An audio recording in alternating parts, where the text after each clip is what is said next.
Hi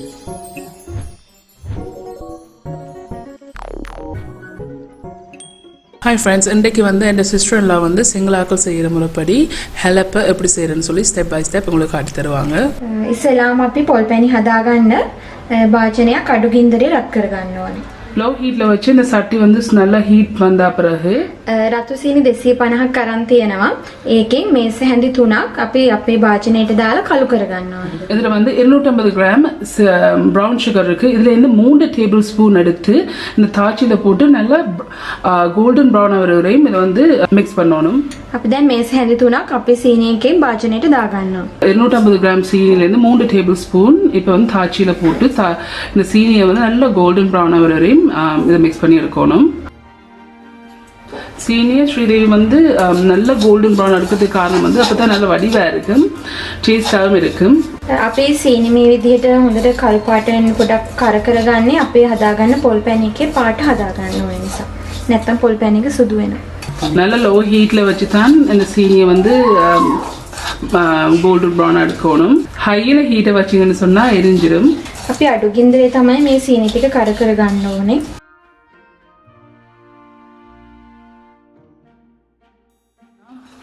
golden ப்ரௌனாக வந்திருக்கு. சீனி வந்து நல்லா கரைச்சி கோல்டன் ப்ரௌனாக வந்திருக்கு. இதில் வந்து 70 மில்லிலீட்டர் தண்ணி இருக்குது. මෙතන කෝප්ප කාලක් කියන්නේ මිලිට 70ක් වගේ වතුර තියෙනවා. අපි මේකට එකතු කරගන්නවා. ஸோ இந்த 70 மில்லிலீட்டர் தண்ணியை விட்டு நல்லா மிக்ஸ் பண்ணுங்க. ඉතුරු සීනි ටික ඊට පස්සේ අපි මේකට එකතු කරගන්නවා. ஸோ இப்போ 3 டேபிள் ஸ்பூன் எடுத்த மிச்ச சீனியை வந்து இதோடு சேர்த்து மிக்ஸ் பண்ணுவோம். நல்லா மிக்ஸ் பண்ணி சீனியெல்லாம் கரைஞ்சி கொஞ்சம் சுட்டு கொதிக்கணும். සීනි ටික ඔක්කොම මේකට දාගෙන හොඳට කවලම් කරගන්නවා. இப்போ சீனி போட்டு சீனி நல்லா கரைஞ்சிட்டுது. கரைஞ்ச பிறகு 2 க்ளோவ்ஸ் இருக்குது. 2 க்ளோவ்ஸையும் இதில் போடணும். සීනි ටික හොඳට දිය කරගෙන අපි ඒකට කරාඹ නැටි දෙකක් විතර එකතු කරගන්නවා. இப்படி ஒரு பதத்துக்கு வரையக்கு தான் இந்த தேங்காய் திருவுனதை வந்து இதுக்குள்ள போடணும். සීනි දිය වෙලා හොඳට මේ විදිය පදමට ආවට පස්සේ තමයි අපි පොල් ටික මේකට එකතු කරගන්නේ. ග්‍රෑම් 300ක් අරන් තියෙනවා පොල්. අපි ලුණු චුට්ටක් මේකට රස පොඩ්ඩක් එන්න ලුණු චුට්ටක් එකතු කරලා මේකට එකතු කරගන්නවා. இதுல வந்து 300 கிராம் தேங்காய் திருவி இருக்கு. அதுல வந்து கொஞ்சம் பிஞ்ச் ஆஃப் சால்ட் போட்டு மிக்ஸ் பண்ணி வச்சிருக்கு. இப்போ இதையும் வந்து இந்த சுகர் சிரப்ல போட்டு நல்லா மிக்ஸ் பண்ணணும்.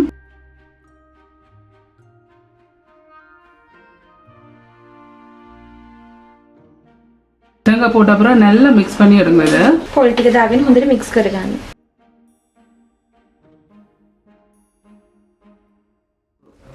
ஈரப்பதம் பெறாம அளவுக்கு வந்து அடுப்பில் வச்சு மிக்ஸ் பண்ணி எடுக்கணும். අපි හදාගත්ත පැණි එකට පොල් එකතු කරපුවාම ඒක ටිකක් තෙත වගේ වෙනවා, වතුර වෙනවා. ඒක මේ හින්දෙනකල් අපි හැඳි ගාලා හදාගන්නවා. දැන් අපි පදමට හදාගෙන තියෙන අපි ඊට පස්සේ ලිප ஆஃப் කරගන්න. ஸோ இந்த ஈரத்தன்மை நல்லா குறைஞ்சிட்டுது. ஸோ ஒரு 5 to 6 மினிட்ஸ் தான் இதில் அடுப்பில் வச்சு இதை வந்து காய்ச்சிருக்கு. ஸோ இப்போ இது செய்து முடிஞ்சுது. අපි කුරක්කම් පිටි ග්‍රෑම් 400ක් අරගෙන තියෙනවා. இதில் வந்து 400 கிராம் குரக்கான் மா இருக்குது. இந்த குரக்கான் மாவை வந்து ஒரு செப்பரேட் பவுலில் போட்டு மிக்ஸ் பண்ணணும். සුදු හාල් පිටි ග්‍රෑම් 50ක් අරන් තියෙනවා. ඒකත් අපි එකතු කරගන්නවා. இதில் வந்து 50 கிராம் வெள்ளை பச்சை அரிசி மா இருக்குது. இதையும் வந்து குரக்கான் மாவோட போட்டு நல்லா மிக்ஸ் பண்ணுங்க. අපි දාගත්ත පිටි ඔක්කොම අපි කවලම් කරගන්නවා. இந்த மாவு வந்து குரக்கான் மாவையும் வெள்ளை பச்சை அரிசி மாவையும் போட்டு நல்லபடியாக மிக்ஸ் பண்ணி எடுக்கணும். சாரி, நான் ஏர்லியாக போட மறந்துட்டேன். இதில் வந்து தேவையான அளவு உப்பு இருக்குது. ஜஸ்ட் பிஞ்ச் ஆஃப் சால்ட் மட்டும் போடணும். අපිට කියන්න පොඩ්ඩක් අමතක වුණා. අපි මේකට ලුණු චුට්ටකුත් එකතු කරගන්න ඕනේ. ஜஸ்ட் 2-3 பிஞ்சஸ் போட்டால் காணும். போட்டு இதே நல்லா மிக்ஸ் பண்ணி விடுங்க. ලුණු දාගෙන අපි මේක හොඳට මේ කවලම් කරගන්නවා. අපි අරගෙන තියෙනවා උණු වතුර ලා රස්නෙට. ඒකෙන් තමයි අපි අපේ පිටි මිශ්‍රණය අනාගන්නේ. இதில் வந்து சுடுதண்ணி இருக்குது. ஆளும் கொதி தண்ணி இல்லை, ஜஸ்ட் மைல்டான சுடுதண்ணி இருக்குது. இதை விட்டு இதில் குழைச்செடுக்கணும். கையில் ஒட்டாத பதத்துக்கு வந்து குழைச்செடுக்கணும். கொஞ்சம் கொஞ்சமாக விட்டு இதை குழைச்செடுக்கணும். අපි වතුර ටික ටික එකතු කරගෙන අපේ මේ පිටි එක අනාගන්නවා.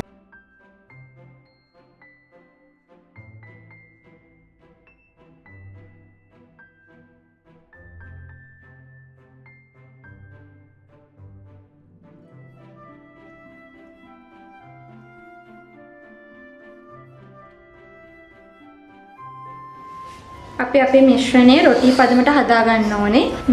මේ විදිහට අපි වඩපුවාම කිපිරෙන්නේ නැති වෙන්න ඒ පදම තමයි හදා ගන්නවා. மாவு வந்து என்ன பதத்துக்கு எடுத்துருக்குன்னு சொன்னால் ரொட்டி குழைக்கிற பதத்துக்கு எடுத்துருக்கு. கையில் எடுத்து இப்படி அமர்த்தி பார்த்தீங்கன்னு சொன்னால் வெடிக்காது. வெடிக்காமல் இருந்ததுன்னு சொன்னால் இது வந்து சரியான பதத்துக்கு வந்து குழைச்சி எடுத்துருக்கு. ஸோ இப்போ இது குழைச்சி முடிஞ்சுது. අපි හැලප හදාගන්න කැන්දකොළ අරගෙන තියෙනවා. කැන්දකොළ නටුව කඩාගෙන මේක හොඳට හොදලා පිහිදලා තමයි අපි ගන්න. අපි ඊට පස්සේ මේකට පොල් තෙල් ගා ගන්නවා. ஸோ இதில் வந்து கெந்தக்கொலை என்று சொல்லுவாங்க சிங்களாக்கள். பட் எனக்கு தமிழில் எனக்கு இந்த இலையோட பேர் தெரியாது. ஸோ இதுக்கு வந்து கெந்தக்கொலை என்று சொல்லுவாங்க. இந்த ஹெலப்பை செய்கிறதுக்கு வந்து இந்த இலை மட்டும்தான் யூஸ் பண்ணுவாங்க. ஸோ இந்த இலை இருந்தேன்னு சொன்னால் தான் இந்த ஹெலப்பை நல்லா டேஸ்ட்டாக இருக்கும். ஸோ இதை எடுத்து கழுவி பின்னுக்கு இருக்கு இந்த காம்பை வந்து உடைச்சிருக்கு. கழுவி போட்டு இதை துடைச்சி நல்லா எடுத்துருக்கு. இதுக்கு மேலே வந்து இப்போ தேங்காய் எண்ணெய் வந்து பூச போகிறா ஸ்ரீதேவி.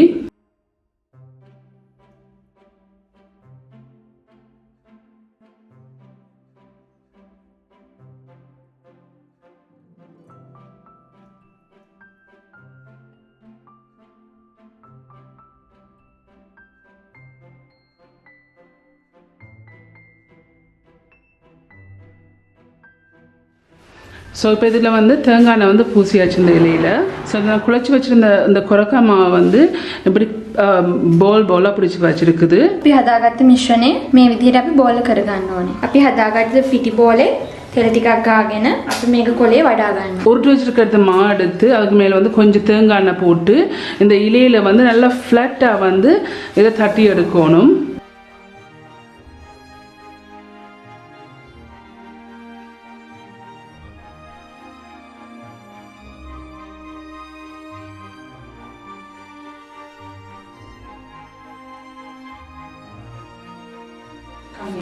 අපි අපේ පිටි බෝලෙන් කොලේ මේ විදිහට තමයි වඩා ගන්න. ஸோ அந்த குரக்க மா எடுத்து நல்லபடியாக இந்த இலையில் வந்து தட்டி வச்சிருக்கா ஸ்ரீதேவி. ஸோ இந்தளவு மெல்லிசா தட்டி வச்சிருக்குது. අපි හදාගත්ත පොල් පැණි එක හැලපෙකේ මැදට දාගෙන අපි ඒක දෙකට නමා ගන්නවා. தேங்காய் ஸ்வீட்டை வந்து நடுவில் கொஞ்சம் போடணும்.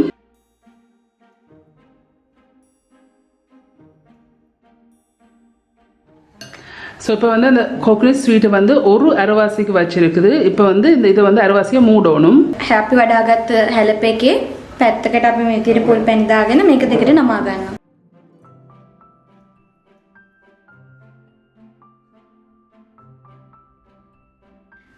කොලේ නමාගෙන අපි මේක අතින් පොඩ්ඩක් තද කරගන්නවා. இது மூடி போட்டு கையால் வந்து நல்லபடியாக அமர்த்தி விட்டீங்கன்னு சொன்னால் தான் நல்லபடியாக சீல் பண்ணும்.